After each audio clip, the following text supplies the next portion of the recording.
nice, like being in a mountain, being outside, being in a forest. When I'm with my friends, I can just be myself and like talk however I want to, act however I want to. To be honest, I'm feeling happy, nervous, and excited. I'm interested to learn about other people and where they come from.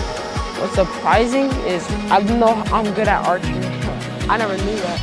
The thing that I want to learn new is helping people out. I don't want to set a bad example for little ones, so keeping them out of trouble, inspiring people. Oh yeah! Yeah, I was very excited. I was going to K-Faith camp.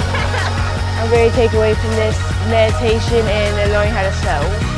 Your very first norm?